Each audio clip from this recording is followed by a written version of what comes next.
What's up, friends? Marcus here. We have come all the way from Reedville, Virginia to Summerville, turn right onto South Carolina. Street. We're getting ready to pull in to where? Sportsman Boats. You've heard of Sportsman. They are blowing up.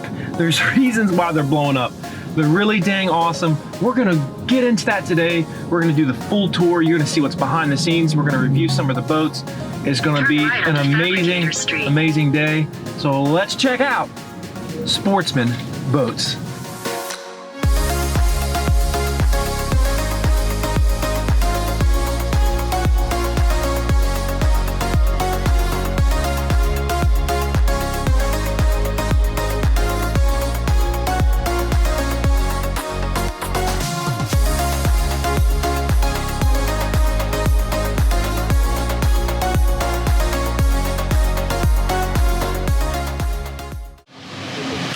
Friends, we're here in the Sportsman plant. It's a big plant. I am with Victor Gonzalez, who is the director of marketing, a good friend of mine. We met how long ago? A couple of years. Yeah, a couple of years. And you have been crushing it, big dog. Thanks, so Thank he is leading the way. Part of the reason why they are blowing up at Sportsman is because of this guy. We're gonna do a full tour. We're excited about it. And where are we gonna start? Let's start in lamination. Start lamination. Let's go. Go. All right, so kick us off. Right, so first step is obviously taking one of our molds, and boats are built from the outside in, right? Yeah. So we start with the gel coat layer. That's what we see here in blue. Now gel coat is a pigmented resin. Yep. Now a nice step here that we'll use is right after this we'll do our skin coat layer, right? Which is the first layer of defense against water penetration. So nice. As we continue down the process, let's go ahead and move down so maybe we can see one in the skinning. Okay, let's see the skins. So now here we have the mold in that second stage. We've done the skinning on it, and again, it's a very thin layer of glass at this point with Yep. vinyl ester resin, and that's enough, you know, to create that. So that's the vinyl ester that we're looking at right now. Yep, with glass. It's already got the gel coat on it. Yep. It's been glass. Yep. All right. What is the color of the gel coat on this one? Because you can't tell anymore. Right. At this point, it's been covered. Like Yeah. before us, we could see it. Now we can't see it. Can't see it, right? I mean, we can kind of see there's some white around the perimeter of this mold, and so this more than likely is some sort of white boat. You can kind of tell. You can see a little bit of the darker colors come through, but it's pretty thin. You can kind of see through it, but not super much. But a very important step in the process, and it ensures the quality and the profile of the hull size, and it's a very, very important step. And it's going to sit like that how long? It won't sit like that very long. Depending on what type of the year we're on, we're going to have different, combinations of resin to kick faster or slower based on the temperature and all that. So the team is basically setting this timer off so they can continue to go down the line. This is a line like none other, man. This is wild. Watching this line, very cool. Yeah. So now here we kind of move on to the third and fourth step, right? Okay. So we focus on the top half of this hull. What you see here, this hull has been skinned. It's a blue color, you can kind of see it through, but the most important thing we're looking at is the strakes. So we fill the strakes with a polyester putty.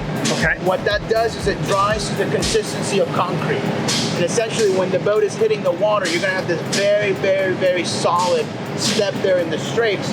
And it also facilitates the lamination process because now we have a smooth area, right? Is that standard? Would you say most do that? Here's the thing, our process is proprietary, right? But whether they do that particular step or not, it's hard to tell. Not Yeah. Their stuff, I would think that you could shortchange that one pretty easy.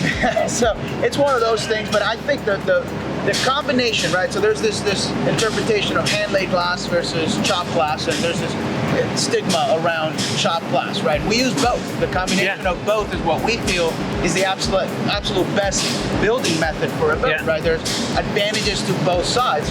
And so what we see here is a great transition point to this bottom half. At this point, we've hand-laid glass for the entire duration of the bulking process. And what that does is it gives us a perfect consistency on that bottom area. We can add a lot of glass in a very short period of time. And because we've added the putty, it's all smooth. So it's very easy to laminate and get all that extra resin out of that without having to go through into all those cavities in and out. And so again, the combination of a hand-laid, like this area here, and then the chopped glass on the other side is what we feel gives the absolute best boat building process in our build. All right, cool. Let's keep moving. Keep moving.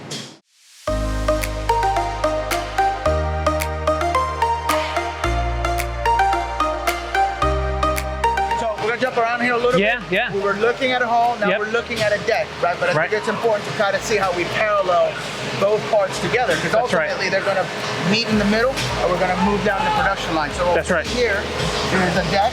It has been gel coated, right? Obviously white. Now, one cool thing that we do is if you look all along anywhere where there's a corner or radius, we've added putty. Now, Yep. what this does is it avoids air voids, right? If you're familiar with, of course, with Yes. fiberglass products, Yep. one of the biggest things you have is when you have a corner, you're going to have a tendency to have air void, air trapped between your gel coat layer and your skin coat layer. So we basically make those corners super, super strong, and at the same time avoid air voids at that point. And then over there, she's laying glass, so you're going to go ahead and do a skin coat, but this is with bulk resin, right? We don't have to use vinyl ester resin. That's right. On this step. And so we move on, and if we look at the boat a little bit further down, this one here has been done, and it's got the skin layer on. It's the same process that we did on the other side, but on a much intricate part. And this is the part where, you know, the chopper gun can really get in all those corners. Look how complex, Yep. geometrically speaking, this part is. If you try to hand lay this, Can't do it. There's just no way. very difficult. I mean, a ton of voids. A lot of cutting, a lot of fitting, a lot of trying to get in those corners. I mean, look how tight that is. Right. It's hard to get, and this is where that outshines, you know, the hand laid process. Yeah. You know, so different areas. But then what we see down there is the coring process. So let's walk over there so I can show Okay. you that. All right. Here we are. Now we're looking at coring material. Now coring Yep. material is a high density PVC. Yep. Right? Really lightweight, but it adds a ton of strength, right? We can think of coring as rebar to concrete. That's right. Over a long span, concrete isn't that strong, but you add rebar, and that's what makes it. So anywhere here where we have a large flat area, and we'll do the same thing with the hull side, right? Hull side is also a very flat area. It needs coring. That's right. Gives it that strength over a long span. Yep. Another cool thing we have here are these. These are called aqua steel, and it's basically a substitute for aluminum. Okay. So that's where we're going to have a hatch or a lid going in there. We're going to screw into that material Ah. from the other side, right? So we're Yeah. building this boat inside out, more or less, right? You're looking at the inside of the boat. We start with the outside. We use the same material where cleats will go. So a cleat obviously is a very high pressure area of the boat. Yep. So even though it's a fiberglass boat, I think it's important for everybody to understand that there's so much more than just fiberglass Yeah. inside. There's a lot going on with it. A lot going on. Lastly, I do want to show you here lamination. These are stringer system. They are kind of unique to us. So Yeah. let's jump over there and let's take a look at that. Check out some stringers. Okay, so we did the hull, Yep. and then we moved to the deck, and now we've got the stringer. Yep. So you define stringer as I would say it's the spine of the boat. So spine of the boat. Okay, think of it I as like that the analogy. spine on your body, right? Yeah. What keeps you upright is what keeps you everything in place, more or less. That's the job of the stringer. You know, when we were looking at buying our big sport fisher, we looked at one boat and the stringer was cracked. And so I said, out, right? Yeah. Okay, so So the tell us about it. main function from that perspective, of course, structure.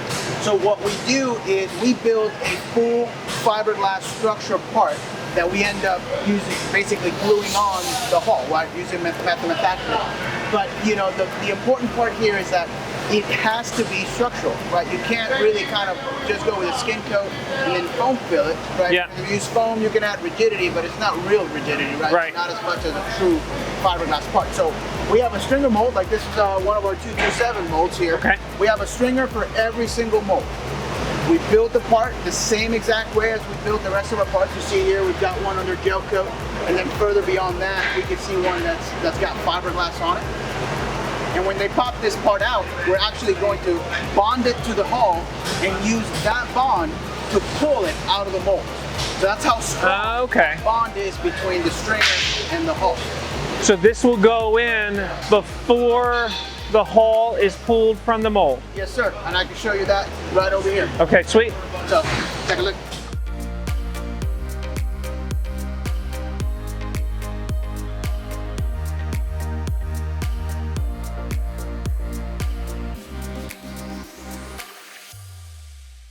So we just saw what? Stringer being born, basically. Yeah, the stringer, mold. Yep. stringer's being born. So now they're going to take this Yep. and they're going to put it into the mold. That's right. Similar to what we're seeing over here. Yeah, so all the flanging needs to be cut off first. Yeah. But once that's done, it comes back, and then they're going to bond it to a completed hull that is still inside the mold. So you see, got it. There's So a hole still in there, still yeah. inside the mold, and then they're going to go ahead and use methylmethacrylate to bond the stringer to the hull. What that does is it edges both sides and creates a chemical bond, and at that point it would be considered unibody construction. So basically it's easier to cut than it would be to rip apart. That's what that means. right. So, You ain't gonna, once that stringer's in, it ain't coming out. it ain't coming out. And Which so- is how you can lift it out, That's right. essentially with the stringer. That's right. So you see these brackets here, they're attached to the stringer, and then they're going to go ahead and lift the whole boat from the stringer. Wow. Okay, so we looked at the hull, we looked at the deck, we looked at the stringer, but Yep. one other component to this, which has become, I guess, a big deal in the marine space over the last like 5-7 years or so, is doors, side doors. Now, sometimes even more than one side door. So tell us about that. Yeah, so standard for us, doors are dual side entry doors. So every model that we have right now with doors have on both sides. And we talked Really about cool. the stringer being the spine of the boat. So as you can imagine, when you cut away the side of a boat, you're losing strength there. So you've got to come back and add it in somewhere else. And the way we've done that is with a much beefier stringer. But most importantly, it's actually how we make our doors, right? So if you could theoretically make this boat and then come out and cut a door out of it, and then simply use a trim ring around it when the boat is finished. So those are the boats that you look at the hull side and you have like a stainless steel ring that goes around. It's hiding the edge, right? Because the hull's coming out, you have an edge. We don't love that. We want a full fiberglass part. So what we use here is a secondary mold. Now, if you can imagine this boat coming out of the mold with that secondary mold on there, it's stuck, right? This part is stuck in that mold right now, so that mold has to be removable. So we have these door molds that we get added before the process starts. We laminate the whole entire boat, then we remove those secondary molds, which frees up the hull, and then we can pull the whole thing out of it. And what that gives us is a full finished fiberglass door seam. You open our doors, the fiberglass rolls over, and it's all beautiful. There's no trim ring. It's all 100%. Not 100% of manufacturers do that, correct? No, most don't. It's a difficult process, and it has to be designed in. So if you had an older hull that didn't have a side door and you wanted to add one, theoretically you could. You would just cut a door out and use a trim ring. But when it's designed in and it's done properly like that, it's awesome. But again, you gotta add the strength back in. So let me show you one of our bigger stringers so you can see the difference in how massive those are. Okay, sweet. So take a look at this stringer, right? Compared to our smaller boats, much bigger. So this is a 28 footer? One of our 28s. Okay. And stringer's huge. For 26 and up, we have to go to a beefier stringer because of the dual side entry door. So we gotta add all that strength back in. I see, so we've got what looks like two major ribs almost that are branching out to where both doors are. That's right. So as to add that fortitude. Exactly. You gotta add the strength back in. And this whole entire stringer system ends up being foam filled. So it adds tons of insulation for these boxes here. These end up being your inflow boxes right here. And what's cool on this one is you've got the space I can see for what looks like a Seakeeper. We sure do. So it's the Seakeeper 1 pod there. We start on our 26-foot boat and we go all the way up to a Seakeeper 3 on our 35-foot boat, and it's designed in. And the nicer thing is that it fits in even after the boat is completely filled. I'm sure you're familiar with Which is a big deal, man. I mean, the fact that we're now seeing so many boats and you've got freaking stringer systems designed for Seakeeper.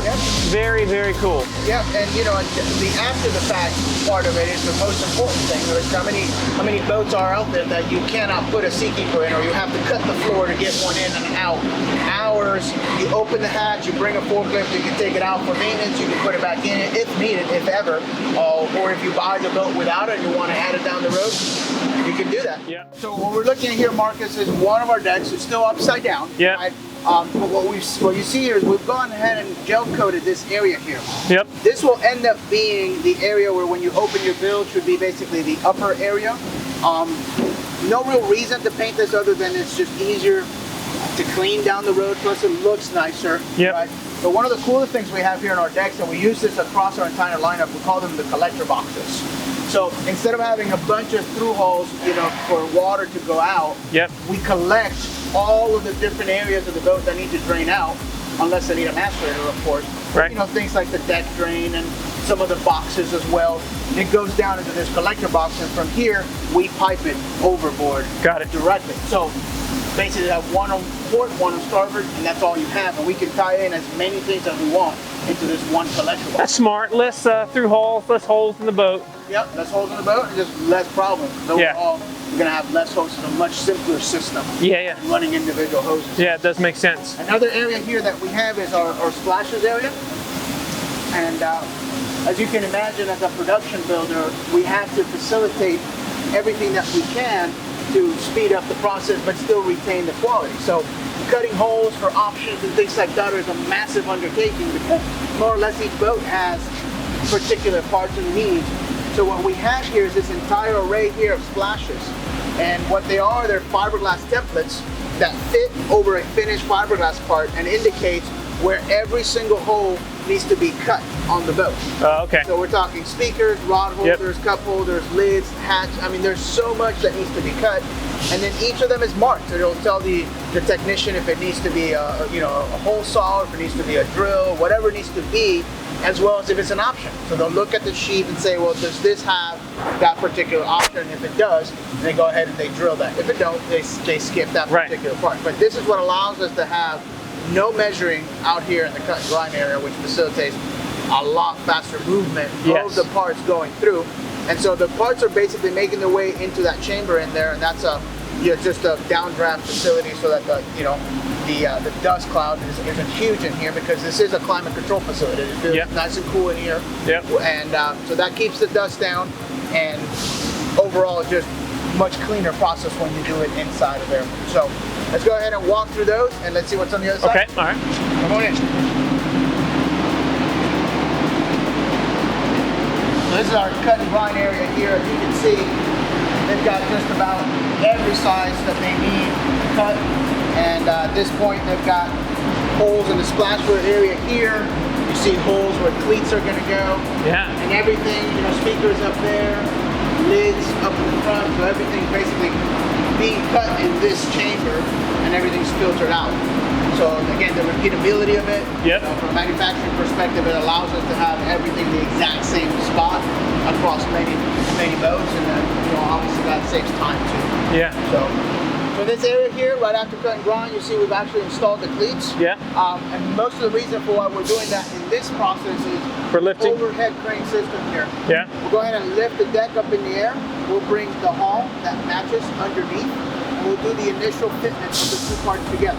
Okay. You see here, no robots in this entire plane, right? Everything's handmade, everything's handmade, and so everything has different tolerances. So we go in and take care of any areas where there's a little bit of rub, go ahead and make it a perfect fit. So it needs to be like a shoebox fit. Got to be like a shoebox. And how is this attached to the hull and stringer system? Absolutely. So there's going to be two areas of attachment for that. We'll see that a little bit later on in the process. But we're going to use a putty between the stringer and the deck.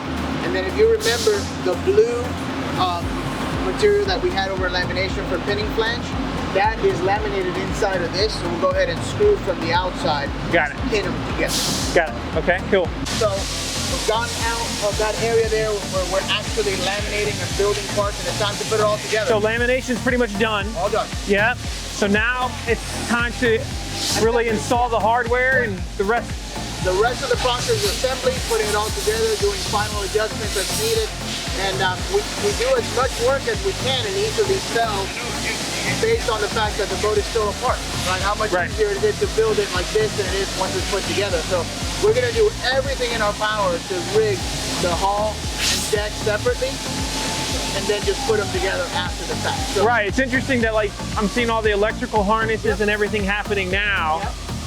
So deck's still not there. Yeah, so we're gonna do plumbing, routing, and everything, and even if it needs to be hooked up to the deck, they'll just leave the hoses basically in place, ready to accept once the deck finally comes down. We'll run electrical, we'll run fuel line, we'll run the transducer, bilge pumps. I mean, there's just about every system will go in, either in the hull side or right in front of it into the deck at this stick. Okay, cool. So this is exciting, Victor, because we've gotten now to the point where the hull with the stringer has now been connected with the deck. All that hardware we just saw, the plumbing, etc., is underneath the deck, right? I can even see the cabin here, which is pretty cool, like where the That's right. cabin's gonna be on the center console because you got your little sink and all. It's pretty neat seeing this phase of it without the console itself. Yep. Really adds a different perspective. For the first time, it looks like a boat. Yeah, it's really starting to, yeah. It's starting to look like a boat at this point. You've seen all that hard work that we did of rigging everything, how much harder it would be to do it at this stage than it is at that previous stage. And at this point, more or less, the boat is, honestly, it's functional because everything has been hooked up. We are just missing the console, some lids, but we are pretty far along the build process for a boat at this stage. Yeah, and this model is a 26? No, this is one of our larger models. This would be more like our 32 size. Like a 32, okay. 32 size boat. Clearly I have no concept of things, do I? So we're gonna veer off the assembly line here for just a minute because I want to show you one of these consoles here. Yeah. So one of the limitations that we found when we were trying to get our production numbers up is how do you get all of the things that we include into the console when only one person can work in at a time and it's already inside the boat. So we've created this entire sub-assembly here dedicated to putting together consoles. And as you see, we've got the console, we've got the frame, the hardtop, electronics, switches, absolutely everything in this console has already been rigged. And even inside, you see it's all clean. Yeah. And so these harnesses here have matching harnesses awaiting inside the boat. And so those two will come together, we'll connect everything, and this console has been already tested. We have test parts that we use to make sure that everything on here is already functional, and it all comes together in one single piece. We fly it over as you see it, as an assembly. Top on, hard frame, even glass. We've already installed the glass and everything on it. It's all done outside. And your consoles are sleek, bro. Through design and iteration, we've improved on the product, and every year, that's our goal. Every year, we want to have 5 new boats. Yeah. We want to continue that innovation train and continue to look at where we could do better and improve it for the next model, and over and over and over and over. And over time, of course, the results are undeniable. Yeah, that's awesome. That's great. All right, Victor, so we're coming down the home stretch. Yes, sir. About to send it out to the masses, but we got to do a few things still, right? That's right. The most important step here is quality control. Yeah. So we're in our QC area here at the very end of the line. And now one of the coolest things that we have here is every boat gets dipped in the tank. We have a tank. We do. Here. We have 3 of them. In the factory. Let's walk on them. I'm ready.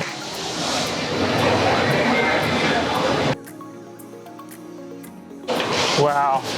So Marcus, you're familiar with pools, right?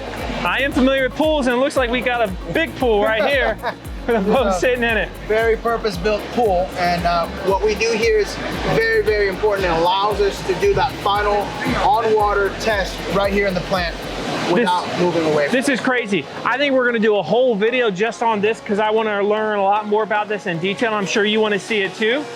But the fact that you all go through the process of truly wet testing before it leaves the factory, that's pretty dope. So that's awesome. And again, it's just part of the QC process. So we go down the other side, and then I want to show you outside. Now we get to see the finished product. Yes, sir. So this is what we affectionately call the pad. The pad. The pad. The pad is loaded with boats. Yes, it is. So at any given point, we've got, probably about 100 or so boats in progress. Wow. Maybe more at certain times. Yeah. And back here in the pad, we'll try to keep it to about 50 or so. We do our own transportation to our dealers. So a lot of the boats that are here are just waiting to be transported. And what are some of the farthest areas in the country or beyond that sportsmen get shipped to? I would say Maine and probably Texas, kind of centrally located. The Keys are probably just as far as well. Yeah, it's a long ways. It is a long way, but we are located kind of in the middle of our territory and where most of saltwater center console boats get sold. So this year in 2022, roughly, we expect how many sportsman boats to be sent out to the world? Yeah, we're hoping to break 1,800. Wow. We've got more demand than that, and we've got an expansion project right here that I do want to show you before you leave today. Yeah. And that's going to facilitate us having more production lines and getting more boats out here and out to our dealers. Wow. Very cool. That this factory is wild to see. Hopefully you've enjoyed this, really just getting to see the different phases. And I think what I liked about this tour that we've done in this video, hopefully as it comes out, Victor, is you really get to see not just the hull, but it's really the hull now plus the stringer, plus the deck, that three-part system, and how they really become one together. And then the fact that we go through the quality control afterwards, and again, we'll have a video on how we do that with the amazing fiberglass swimming pool that we have installed above ground in the factory.